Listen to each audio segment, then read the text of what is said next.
Fala pessoal, tudo bem? Sejam todos muito bem-vindos a esse módulo de Server-Side Request Forgery aqui do UHC Labs. E a ideia aqui desse módulo vai ser apresentar para vocês como funciona essa vulnerabilidade e como você consegue utilizar essa vulnerabilidade para conseguir acesso a arquivos sensíveis dentro de um servidor, a conseguir acesso a dados sensíveis dentro de um servidor e em alguns casos até um RCE, né, um Remote Code Execution, beleza? Então, antes de tudo, eu preciso fazer uma introdução para vocês do que a gente vai ver aqui nessa aula. Então, nessa aula a gente vai aprender um pouco do que é Server-Side Request Forgery, como funciona a técnica e porque essa vulnerabilidade ela é perigosa, né? E por que a gente consegue, em alguns casos, conseguir acesso ao servidor, por exemplo. Eu quero mostrar para vocês SSRF na prática. Então a ideia aqui vai se mostrar para vocês numa máquina aqui do OHC Labs como que a gente consegue identificar a vulnerabilidade de SSRF e explorar essa vulnerabilidade. E a gente também, no final da aula, eu vou fazer uma introdução para vocês ali no SSRF utilizando o Gopher, tá? Então não se preocupe com as nomenclaturas, que ao longo da aula você vai entender tudo o que cada uma delas significa, beleza? Então, a falha que a gente está estudando aqui, ela se chama SSRF, ou Server-Side Request Forgery, que significaria você forjar uma requisição do lado do servidor, né? Server-side, Request Forgery de forjar a requisição, e a ideia é fazer com que aconteça o seguinte cenário. Imagina você tá testando uma aplicação ali, né? Seja um sistema. Aqui eles deram o exemplo de um website, mas pode ser um servidor, algum tipo de equipamento de TI, alguma aplicação web, e assim por diante. Existe sempre a possibilidade de fazer com que o servidor que hospede essa aplicação ou algum hardware específico ele faça requisições para outros serviços dentro da rede ou para serviços de terceiro, né? Tem aqui third party systems ou internal systems. E o que isso significa? Você normalmente de fora, imagina aqui essa linha sendo a rede interna de uma empresa e do lado de cá essa parte branca é a internet, né? Então você da internet conseguir, por exemplo, acessar uma dashboard com dados financeiros da empresa, os arquivos dentro de um servidor, por exemplo, um banco de dados com dados de clientes dessa empresa, ou até em alguns casos conseguir de fato acesso dentro do servidor da empresa. Então, normalmente, quando a gente está falando de fora da rede, você não consegue, por exemplo, se conectar diretamente no banco de dados, porque tem um carinha aqui que faz esse tipo de proteção da rede da empresa, né? Esse cara chamado de firewall, né? Esse carinha aqui normalmente é um hardware ou software, ele é utilizado para proteger e liberar somente recursos que podem ser acessados a partir da internet. Então é normal a gente ver, por exemplo, um firewall liberando acesso à porta 80, que é a porta HTTP, e a 443, né, a porta 443 TCP, que é a HTTPS. Então, que é as portas padrões ali do protocolo HTTP. Então, normalmente o firewall vai liberar a entrada na rede somente utilizando essas duas portas direcionado para um servidor específico. Então, digamos que o único endereço que esteja liberado para a gente acessar de fora da rede da empresa seja o site da empresa, então site.com.br, por exemplo. E aí a gente fez uma análise de vulnerabilidade nesse site e utilizando a falha de server-side request forgery, a gente consegue fazer com que o servidor onde está hospedado o site dessa empresa, ele faça requisições para recursos, né, para sistemas internos dentro da rede ou sistemas de terceiros. Então isso aqui é bem legal, porque a partir dessa vulnerabilidade, de fora da rede a gente consegue acesso a dados que só são possíveis, né? Você só conseguiria acesso se você estivesse dentro da rede da empresa. Então, como a gente está forjando uma requisição saindo do servidor do site da empresa, por exemplo, a gente consegue acessar o banco de dados dessa empresa, a gente consegue acessar arquivos dentro do próprio servidor aonde está acontecendo o ataque. Então a ideia aqui é eu trazer vários cenários de ataques dessa vulnerabilidade e como isso seria aplicável ali no seu dia a dia. Então é normal você achar essa vulnerabilidade ali em Bug Bounty, e se você acha essa vulnerabilidade em Bug Bounty, o bounty normalmente ele é bem alto, dependendo de onde ele estiver rodando e o nível de criticidade. Por que que eu digo isso? Em alguns casos, a gente falando, por exemplo, de serviços de nuvem, como a AWS, a AWS disponibiliza uma máquina interna, né, um serviço interno dentro da rede deles, chamado de metadata. E o que que esse serviço faz? Ele dispõe informações sobre algum recurso da AWS. Então, digamos que aonde está rodando o site da empresa, ele esteja rodando numa instância, né, dentro de um servidor lá na AWS. E se por algum motivo a gente conseguiu acesso a essa vulnerabilidade de SSRF, eu consigo fazer uma comunicação com esse serviço interno da AWS e extrair dados de acesso a outros recursos dentro da AWS, extrair as credenciais de acesso do metadados, por exemplo. Eu sei que pode parecer um pouco complexo no começo, por isso eu trouxe essa segunda imagem para ficar mais claro para você como funciona o ataque. Então imagina aqui que você tem um entry point, que pode ser um aplicativo, pode ser um notebook, pode ser uma aplicação web, né, que você acessa utilizando, por exemplo, um notebook, e esse aplicativo faz uma comunicação com o servidor que está dentro de uma rede. Então imagine aqui essa borda laranja como uma rede corporativa. E essa rede corporativa ela é protegida, né, por um firewall. E o firewall libera acesso, né, somente a porta 80 e 443, por exemplo. Porta 80 e 443 allowed aqui para esse servidor. E aí a gente identificou que esse dispositivo ele envia uma URL para o servidor e esse servidor faz uma requisição para a sua URL. Então digamos que eu tenho uma foto do meu perfil, né? Então eu tenho lá o meu perfil, eu posso editar, imagina que tem um sistema e eu tenho o meu perfil nesse sistema, como se fosse aqui no OHC Labs. E lá aqui no OHC Labs, por exemplo, você pode editar lá seu nome, o seu nick, a sua bio, por exemplo, são todas as informações que você pode editar. E imagina o seguinte cenário, que aonde está sua foto do perfil hoje, você pudesse colocar uma URL personalizada com a sua foto do perfil.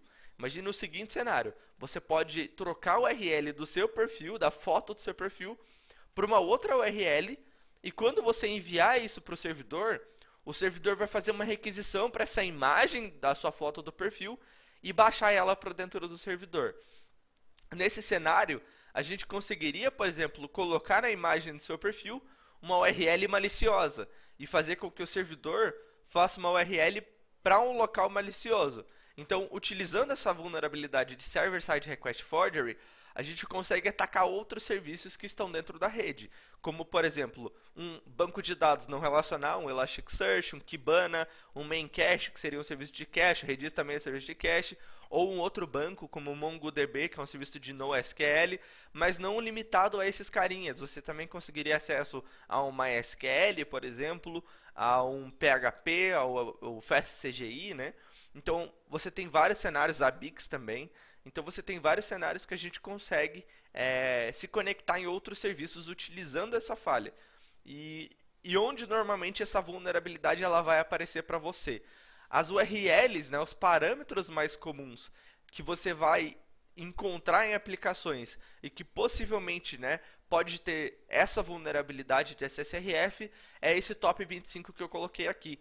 Então, se você encontrar alguma desses parâmetros em uma aplicação web, como DAST, Redirect, URL, Path Continue, URL, Window Next, esses carinhas aqui, se você encontrar em uma aplicação, você pode tentar colocar um endereço malicioso, tá? Como normalmente eu testo. Se você é rico e você tem o Burp Suite Pro, você tem o Burp Collaborator. E o Burp Collaborator ele te dá uma URL para você testar. Mas calma que se você não tem o Burp Pro, existem outras formas de você testar. Existe um site chamado Webhook Test, e nesse site, Webhook Test, você consegue colocar a URL aqui, por exemplo, onde está Target, e ele vai fazer os testes. E se o servidor fizer uma requisição para ele, vai aparecer no log. Eu mostro para vocês como funciona, não se preocupem com isso. Mas já para vocês terem uma ideia, essa aqui é a lista, se vocês quiserem anotar, né? Essa aqui é a lista de parâmetros comuns que você deve encontrar em aplicações que possuam esse tipo de vulnerabilidade, beleza? Agora que a gente já entendeu como o SSRF funciona, né, e qual é a anatomia desse ataque, né, do SSRF, antes da gente partir de fato para o ataque, eu preciso explicar para vocês sobre URL format, né? Como que é formado uma URL, seja ela de qualquer tipo de esquema ou qualquer tipo de protocolo. Então, quando a gente está falando, por exemplo, do protocolo HTTP, FTP, protocolo de e-mail, vários outros protocolos, a gente consegue se conectar neles utilizando URLs, né? Utilizando o URL format. Então, uma URL que a gente está mais acostumada é o seguinte cenário. Aqui é o esquema. Então, qual o esquema que normalmente a gente está acostumado? HTTPS, né? HTTPS dois pontos barra barra. Só que normalmente a gente não vê esse cenário de ter um username e dois pontos a senha, né? Isso aqui a gente usa para requisições que é feito usando basic out, né? Você já entrou no site que ele aparece uma pop-up pedindo um username e password, como se fosse um alert, sabe? Tipo, que ele pede username e password. Então, aquilo é um basic out. E basic auth, né? E aí, se você quiser conectar utilizando só uma URL com o basic auth, você consegue utilizar esse formato aqui. Mas não é normal a gente ver hoje em dia. Então, normalmente a gente vê o seguinte cenário: HTTPS, dois pontos barra barra, e a gente coloca direto o domínio, né? google.com, google.com.br ou algum endereço IP.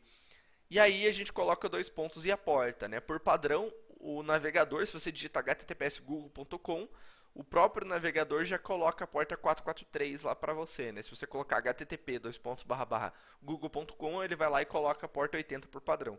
Mas se você quiser, você pode entrar lá no navegador e especificar, né? Se você digitar google.com 8080, ele vai tentar se conectar na porta 8080 do servidor onde está rodando o Google, né? Seguido do domínio e porta, a gente tem o path, que seria a pasta ou rota ou arquivo que você quer ter acesso nesse serviço. E aqui a gente tem no final o query string, que normalmente é passado como argumentos para o protocolo que você está se comunicando.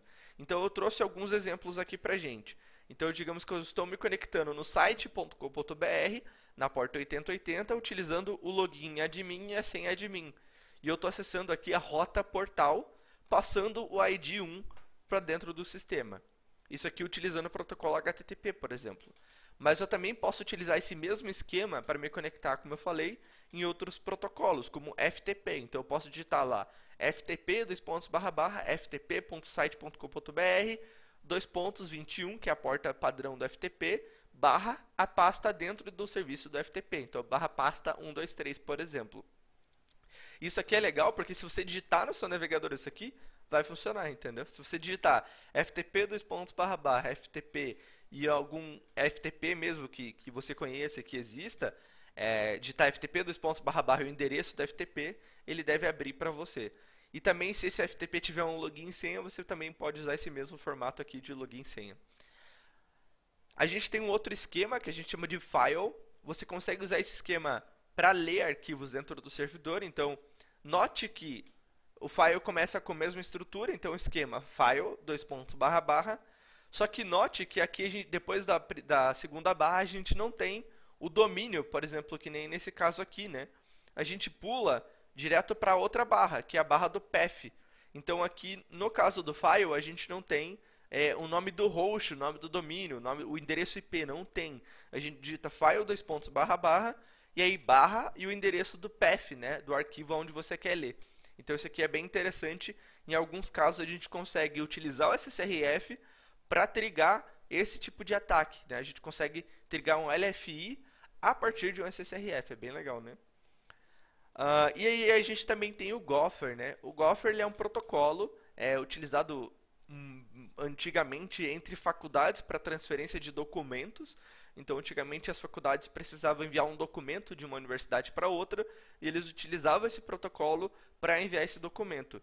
E a grande vantagem do Gopher é que ele é um protocolo mais puro possível ali de raw text, né? Então, eu consigo, por exemplo, me conectar com outros protocolos e enviar as informações que eu preciso para esse protocolo. Então, se eu digito lá gopher o endereço IP ou domínio a porta, depois da barra eu consigo enviar um pacote exatamente como seria se eu estivesse me comunicando com o raw socket com aquele serviço. Então, digamos que eu tenho um serviço lá do meu Redis rodando no meu servidor, eu conseguiria usar o Gopher para se comunicar com o meu Redis. Então, como o Redis ele só se comunica ali com text clear, né, clear text, eu consigo me conectar, por exemplo, com o Netcat no Redis e gravar um arquivo lá dentro do Redis, por exemplo, gravar uma string lá dentro do Redis. Mesma coisa para o protocolo de e-mail. Eu consigo usar o Netcat para me conectar no servidor SMTP e eu consigo enviar o e-mail usando o Netcat, por exemplo. Então, a maioria dos protocolos que a gente tem esse nível de interação em raw socket, a gente consegue utilizar o Gopher, por exemplo, para conseguir interagir com esse serviço. E por que que isso é crítico? Porque em alguns casos eu consigo usar o Gopher para se comunicar com o banco de dados e ler o que tem dentro do banco de dados, usar o Gopher para ler arquivos dentro do servidor, para escrever arquivos dentro do servidor. Em alguns casos a gente utiliza ele até para conseguir um acesso remoto, né? Tem um RCE dentro do servidor. Então, isso aqui que eu mostrei para vocês é o que a gente chama de URL format. É bem interessante, então é muito importante você entender essa estrutura de URL para os próximos passos que a gente vai vir a seguir, beleza? Então, agora eu quero mostrar para vocês na prática como funciona, né, o SSRF. E depois que eu mostrar como funciona o SSRF, eu quero fazer outras demonstrações utilizando o Gopher. Então, inicialmente, a gente vai ver a máquina Reader aqui do HC Labs. Então, você pode fazer junto comigo. Então, entra aqui no HC Labs, liga a máquina lá e a gente vai fazer essa máquina aqui juntos. A gente não vai completar ela, eu vou chegar só na parte onde tem o SSRF. Aí, para ir um pouco além, você vai ter que se desenvolver ali para poder aprender mais sobre essa máquina. Ela é uma máquina easy, né? Uma máquina fácil, mas é uma máquina muito interessante também. Beleza? Então, vamos aqui para a minha tela que eu vou mostrar para você como funciona o processo de identificação e exploração dessa vulnerabilidade. Beleza? Então, vamos aqui para a minha tela. Bom, sejam muito bem-vindos à nossa segunda aula aqui de SSRF. E nessa segunda aula a gente vai brincar com a máquina Reader, né? E essa máquina aqui foi a que eu citei na última aula. E essa máquina ela possui uma falha de server-side request forgery. Então o que a gente vai fazer nessa aula é identificar o ponto de exploração e a gente vai brincar bastante ali com SSRF. Eu vou mostrar algumas payloads para vocês e como funciona o processo de descoberta dessa vulnerabilidade, né? Então para iniciar aqui eu vou me conectar na máquina, ligar a máquina na verdade, né?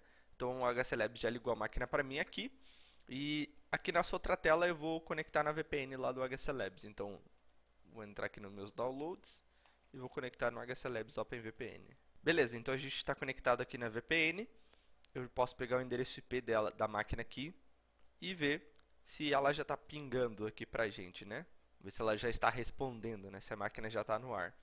Então a gente tem que esperar ela ficar no ar, ó, já começou a responder aqui pra gente. Bom, como a máquina já começou a responder, eu ia esperar, né? Mas como ela já começou a responder, eu já consigo começar a escanear ela, né? Então, quando a gente está falando de CTF, bug bounty, pentest, a primeira etapa que a gente faz é o reconhecimento, né?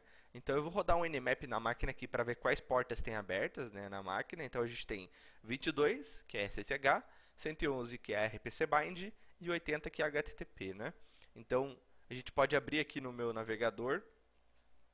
Eu posso abrir aqui numa outra aba para ver o que ele abre, né? Por que eu abri no navegador? Porque ele tem porta 80, né? Então, se tem porta 80, tem um serviço web rodando, né? Então, ele abriu aqui uma página escrito Status Page Services. E aí, ele está dizendo que teve uma emergência de hardware, né? De uma manutenção de hardware emergencial, na verdade, para os hypervisors SF01, né? Então, é um agendamento de manutenção, na verdade, né? Que já estava agendado e agora está em progresso, né? Então, aqui a gente tem aqui umas issues, né, uns problemas passados que já teve nesse site, né? Aparentemente é uma plataforma de monitoramento, né? Então a gente tem aqui todos os problemas que já aconteceram no passado e a gente tem aqui também alguns endpoints, né? Então, por exemplo, aqui o Global ele está com erro, o AMS2 está com erro também. Então a gente tem várias localidades aqui que está apresentando um erro. O SF01, que é o que a gente viu aqui, e no momento ele está em manutenção, né? Interessante. Tem um serviço disponível aqui, que é a API, né? Ele está como operacional. E tem um link aqui, ó, deixa eu abrir esse link. Tem outro sobre manutenção também, que é o Event Processing, e tem vários serviços fora do ar também. Então acho que esses caras aqui têm bastante trabalho, né? Bom, o único que está disponível aqui é a API, né? Então pode ser uma dica para a gente que é esse serviço que a gente tem que atacar, né? Ao abrir esse serviço aqui, ele tem api.php e ele retornou uma mensagem para a gente dizendo Only post requests are accepted. Então, somente requisições post são aceitas pelo servidor. Então, o que a gente pode fazer para fazer uma requisição post? É a gente usar o próprio curl, né? Então, eu posso digitar aqui, por exemplo, curl no meu terminal. Deixa eu dar um zoom aqui para vocês. Eu vou especificar o "-x" para especificar o tipo de método que eu quero testar. Então, se eu quisesse colocar get, ele faz uma requisição get. Só que ele diz que só aceita post. Então, eu posso digitar aqui que é uma requisição post que eu estou enviando para o servidor. E olha só que legal. Ele respondeu aqui como status falso. E a mensagem, né? Porque aqui em cima ele tinha também dado status falso. E a mensagem que ele disse é que só aceitava post. Agora a gente enviou um post e ele está falando que a gente esqueceu da URL, do parâmetro da URL, né? O missing URL parameter. Na verdade, o parâmetro chamado URL, né? E tem aqui first e tem uma flag aqui, né? HTTP Method Manipulation. Então, bem simples, né? Essa primeira flag aqui. Era só você interagir ali com o serviço. Então, eu vou submeter essa primeira flag aqui. E eu concluí 25% da máquina, né? Então, a próxima etapa é entender, né? Ele falou que a gente esqueceu o parâmetro URL, né? Como a gente está fazendo uma requisição post, os parâmetros eles vão no corpo da requisição. Então, se eu estivesse fazendo uma requisição GET, eu colocaria os parâmetros na URL. Então, eu colocaria aqui, por exemplo, URL teste. Isso aqui seria se a requisição fosse GET, né? Mas como a requisição é POST, eu preciso fazer o seguinte, ó, enviar uma requisição POST e para eu passar os parâmetros para uma requisição POST usando o curl, eu tenho que especificar com menos data. E ele entende com que tudo que eu digitar aqui, ele vai enviar como parâmetro, só que POST, né? Então, se eu digitar aqui, por exemplo, URL teste, vamos ver o que acontece, né? Olha, ele não deu nenhum resultado para a gente. Eu posso dar o comando "-v", que aí sim ele aparece o output na tela para a gente. Então, vamos ver o que aconteceu. Ó, ele deu um 200 ok, tá vendo? Então, isso aqui é bem interessante. Por que será que ele deu um 200 ok? Ele deu um 200 e não aconteceu nada. Interessante, né? O que a gente pode fazer é o nome do parâmetro é URL. Se o nome do parâmetro fosse name e eu colocasse Carlos, faria sentido. Só que como o nome do parâmetro é URL, será que eu não tenho que colocar uma URL aqui? Por exemplo, https google.com. Então, limpei o terminal e vamos ver o que o servidor responde para a gente. Enviando como https google.com. Aparentemente ele demorou para processar minha requisição. Interessante, né? E se eu mudar, por exemplo, se eu colocar http localhost, que seria a máquina local, né? E olha só que legal. Eu coloquei http localhost na URL e ele carregou aqui para mim um status diferente, né? Deu status 200, o tempo que ele levou de resposta e o output ele gravou num arquivo. Será que esse arquivo eu consigo acessar ele? Então, será que se eu colocar aqui, por exemplo, aqui na API barra o arquivo, será que ele acha? Ele deu not found. O que a gente pode fazer é tentar ver se a gente consegue descobrir aonde ele está gravando esse arquivo. E uma forma da gente fazer isso é fazendo o brute force de diretório na aplicação. Então eu posso, por exemplo, entrar aqui, ó, na minha seclist, eu vou copiar aqui, na verdade. Eu vou entrar aqui na seclist. Se você não conhece, a seclist é uma word list muito boa, com várias word lists de senha, word list de diretório, subdomínios de várias coisas, é muito boa mesmo. Então a gente vai entrar aqui nas word lists de web e a gente vai usar a word list chamada common.txt. Então se você não sabe o que eu vou fazer aqui, que é o fuzzing, tem uma aula aqui explicando só sobre isso, tem um módulo de recon inteiro ali que você pode ir lá e analisar e assistir. Tenho certeza que você vai sair muito fera dessas aulas. Então, se você não entendeu o que eu fiz aqui, vai lá nessas aulas e assiste porque é muito importante, beleza? Então, wfuzz, vou especificar "-c" para deixar colorido, o nosso arquivo e eu vou ignorar os erros 404, né? E aqui eu vou colocar o nosso endereço que a gente está testando, que é esse aqui, ó. E a gente vai ver, eu vou colocar algumas threads aqui para ficar mais rápido, então "-t", eu vou colocar 10 threads, beleza? Então, ele está testando para a gente e vamos esperar ele terminar para ver se ele acha algum diretório, algum arquivo interessante ali dentro do site, beleza? Então, só esperar ele terminar. Bom, ele achou aqui então um arquivo chamado index.php e ele achou também uma pasta aparentemente chamada logfiles. Então o que a gente pode fazer é vir aqui e digitar logfiles. Vamos ver se ele acha logfiles. Ele carregou uma pasta aqui com vários arquivos escrito output, tá vendo? Então o que a gente pode fazer é pegar o ID do nosso output que a gente viu aquela hora e tentar achar ele naquela lista ali, né? Ó, esse daqui, ó, output. Vamos colocar ele aqui. Será que... Ah, tá aqui, ó. Ó, então, como a gente colocou localhost, né? Ele parece que retornou o mesmo site, né? Porque tá rodando no localhost lá também. Né? Então a gente tem essa pastinha onde ficam os logs dos comandos. Então agora, para onde a gente sabe onde está indo todo o output dos comandos que a gente roda, né? Então aqui a gente tem esse comando aqui, né? Deixa eu voltar nele aqui.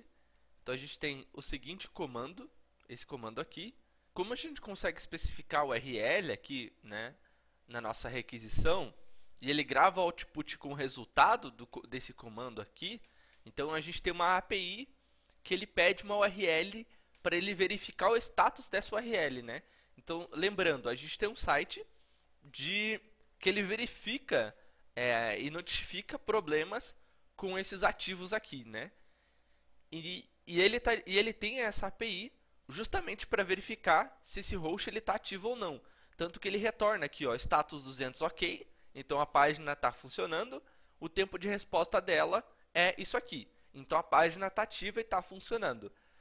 E ele manda o resultado da página para dentro de uma pasta de logs de todas as requisições que ele faz desses sistemas. Então, bem interessante.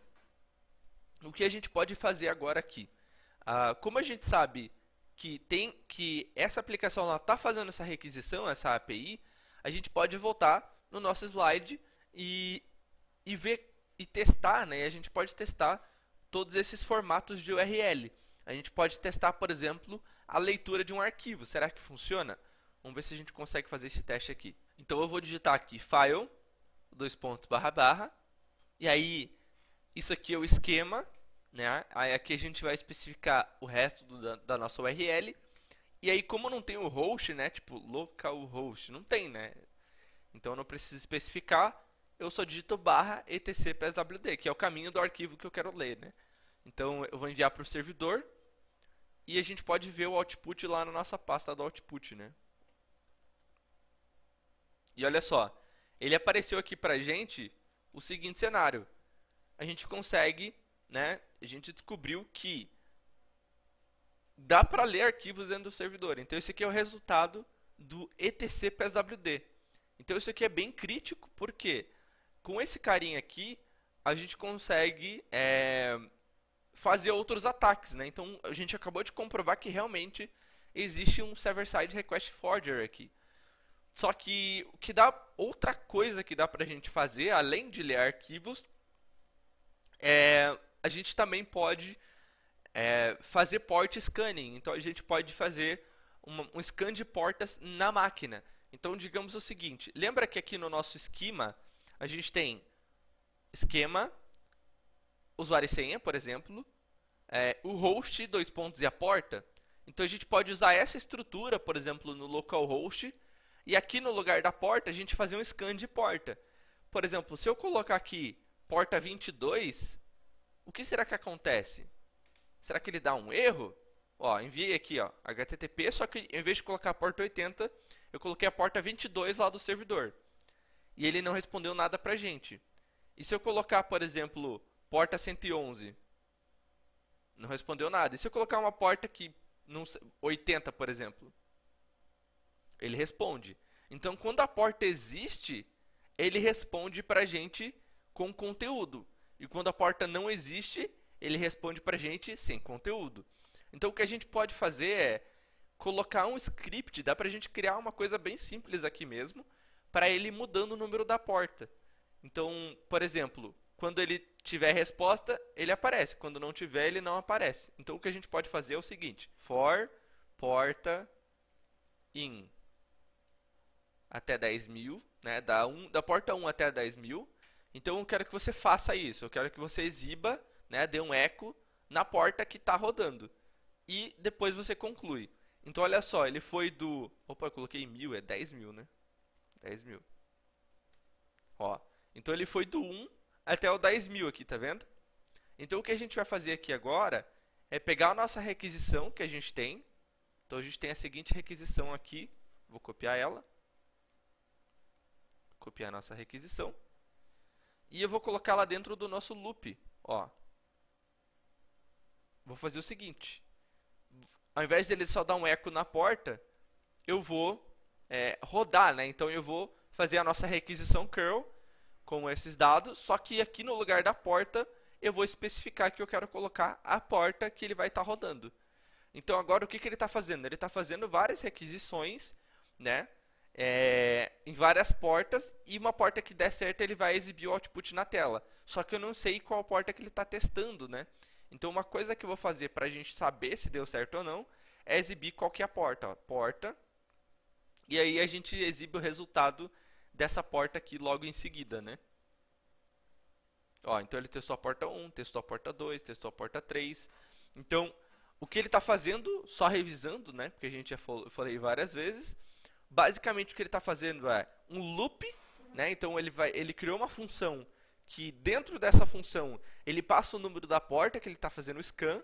Então ele testou lá porta 1, porta 2, porta 3 e ele está testando porta por porta. E é legal que a gente vê, a hora que chegar na porta 80, por exemplo, vai funcionar. Ó, porta 25, por exemplo, funcionou, tá vendo? A porta 25 é o serviço de SMTP da máquina. Só que esse serviço ele não estava disponível publicamente quando a gente fez o scan do Nmap, né? Vamos ver o que tem na porta 25 lá. Ó, ele está dizendo que é um SMTP, né? Um postfix, é um serviço SMTP. Então, bem interessante, né? Então, vamos esperar ele terminar para ver se ele exibe a outra porta para a gente. Lembrando que a gente está fazendo esse scan dentro do servidor. Então, a gente está usando o Server-Side Request Forgery, essa estrutura aqui, né, que a gente tem, para poder enumerar dentro desse servidor quais portas existem lá dentro. Então, imagina que a gente só tem acesso a 80, nesse caso, né, 80, 22 e 111, que é a porta da RPC Bind, mas dentro do servidor pode ter outras portas, porque tem um firewall que está bloqueando o nosso acesso. Eu não consigo, por exemplo, da minha máquina, se conectar na porta 25 do servidor. Por quê? Porque tem um firewall bloqueando o meu acesso.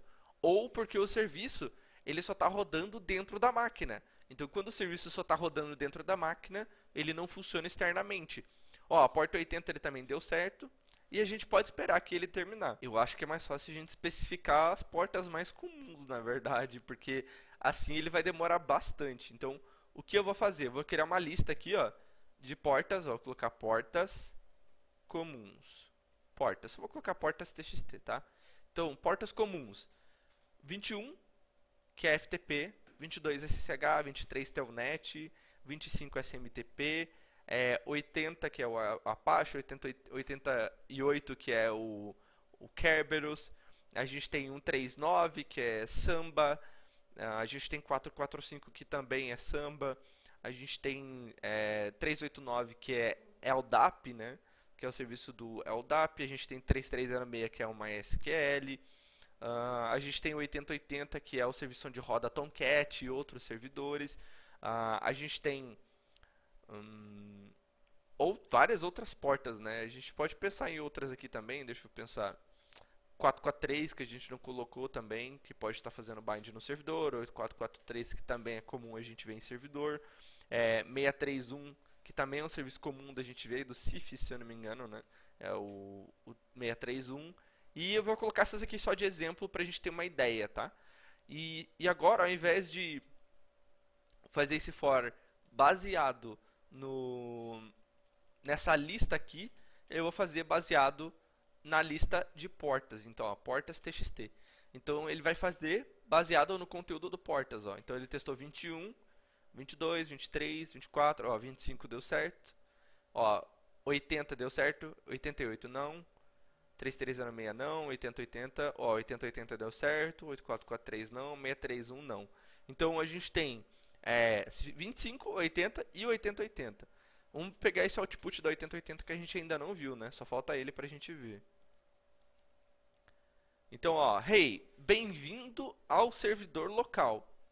Ele disse pra gente, UHC SSRF like a boss. Então, aqui a gente tem a segunda flag dessa máquina explorando o SSRF, né? Então a gente pode vir aqui e submeter essa segunda flag, né? Então essa também era outra forma, né, de explorar SSRF. Então a gente teve dois ataques que a gente fez aqui de SSRF. Um ataque para ler um arquivo na máquina e outro ataque que a gente teve que foi com foco em ler outros serviços, né? A gente fez um port scanning dentro da máquina. E eu falei que no final a gente abordaria uma outra ferramenta que é o Golferus. Então, se a gente vir aqui digitar Golferus, é uma ferramenta muito boa, eu acho que com PH na verdade. Golferus, essa ferramenta aqui. Eu vou deixar ela aqui nos materiais complementares para vocês. Então, eu vou clonar ela para minha máquina. Ó. Vou clonar ela aqui, Git. Eu vou criar uma pasta aqui de... Na verdade, acho que já tem uma pasta aqui, ó, documentos... exploits, acho que já até tem aqui, ó, Golferus já tem. Eu vou deletar o Golferus aqui para mostrar para vocês o processo de instalação, ó, git clone. Então, você pega o repositório, dá um git clone nele para ele baixar o repositório para sua máquina. Aí você entra dentro da pasta do Golferus e tem aqui um arquivo install.sh. Aí é só você digitar sh install, aí ele vai instalar para você ali tudo bonitinho que precisa. Opa, preciso rodar como sudo, na verdade. Vou rodar ele como sudo. E aí ele instalou para mim. Então agora se eu digitar Golferus, ele funciona para mim. Independente de onde eu estiver. Ó. Vou digitar Golferus aqui e ele funciona do mesmo jeito. Bem bacana, né? Então se eu digitar aqui Golferus, ele faz ataque nesses carinhas aqui. Ele faz ataque no MySQL, no Postgres, no FastCGI, no Redis, no SMTP, nos ABIX, no Memcache, no Memcache, né? No Memcache de Ruby, no PHP Memcache e DMP Memcache também. Então ele faz ataque nesses carinhas aqui. Então digamos que eu quisesse atacar o SMTP. E aí ele pergunta para mim, ó, o mail from vai ser de onde? Eu vou colocar aqui teste@teste.com. E aí a gente especifica que o mail to. Então no mail to é para quem vai ser enviado, vou colocar teste@teste.com também. O título do e-mail vai ser teste e a mensagem vai ser teste. Então olha só que legal, ó. Ele gera para mim uma payload com o protocolo Gopher, que eu expliquei na aula passada, e aí ele vai se conectar na porta 25 e vai disparar o e-mail. Então através do Gopher eu consigo, se estiver funcionando no serviço de SMTP, por exemplo, eu consigo disparar um phishing saindo de dentro desse servidor. Então isso aqui é bem crítico. Nesse caso, no servidor do HC Labs aqui, ele não tem conexão com a internet, então não funcionaria esse envio de e-mail. Mas é legal, a gente tem vários cenários, por exemplo, onde você tem um MySQL na máquina, por exemplo, e com esse MySQL você consegue ler os dados que tem lá dentro do MySQL, por exemplo. Eu vou fazer uma demonstração para vocês. Então, se eu digitar aqui MySQL, por exemplo, eu posso digitar o nome do usuário, que por padrão é root, e aí eu digito a query, ó, show databases, por exemplo. Que ele vai exibir todos os bancos de dados que tem para mim. Tá vendo que ele gera uma payload para mim de SSRF? Então bastaria eu copiar essa payload e colocar no nosso curl aqui, ó. E colocar no nosso curl bonitinho. Então colocar post, curl, post, aí coloca o IP e lá no URL a gente coloca. Peraí que eu vou pegar aqui certinho para vocês. Aqui. Então aqui, ó, a gente colocaria daí no lugar URL, a gente colocaria essa payload. E aí quando a gente enviasse isso para o servidor, ele se conectaria no banco de dados, faria esse select e gravaria o output do select dentro do arquivo. Infelizmente nessa máquina não tem, porque o objetivo dessa máquina aqui é você fazer o ataque de SSRF mesmo, sem atacar outros serviços, né? Atacando somente o serviço HTTP. Então, nessa requisição que a gente fez aqui da porta 8080, a gente precisa aprimorar ela, né? Porque quando a gente fez a requisição, o que ele falou pra gente aqui no log? Ele disse que, bem-vindo ao servidor local, ele colocou aqui read.php. Provavelmente é uma dica dizendo que eu preciso ler esse arquivo. Então eu posso digitar aqui read.php e enviar para o servidor, por exemplo. Eu não vou concluir essa máquina porque a partir daqui é outra falha, é outra vulnerabilidade, não é mais SSRF. Então eu me conectei nesse arquivo e ele está falando que o parâmetro file não foi encontrado. Será que se eu passar aqui o parâmetro file e colocar teste, será que ele funciona? E enviar para o servidor? Isso aqui é para vocês ir fazendo, né? Ó, ele não deu nenhum output. Será que você tem que colocar um arquivo válido para ele entender? Então, eu deixo essa missão aí para vocês concluírem essa máquina, né? Não é um write-up de uma máquina, mas eu fiz metade dela aqui só mostrando a demonstração dessa vulnerabilidade. Aí as próximas etapas eu deixo para vocês se desafiarem, beleza? Espero que vocês tenham gostado dessa aula e dessa demonstração aqui de SSRF. É importante com que vocês pratiquem, então entrem aqui, vão ali na máquina, liguem ela, pratiquem. Isso é muito importante, por isso que você está aqui dentro do HC Labs, para praticar, beleza? Então, a gente se vê na nossa próxima aula do HC Labs. Abraço!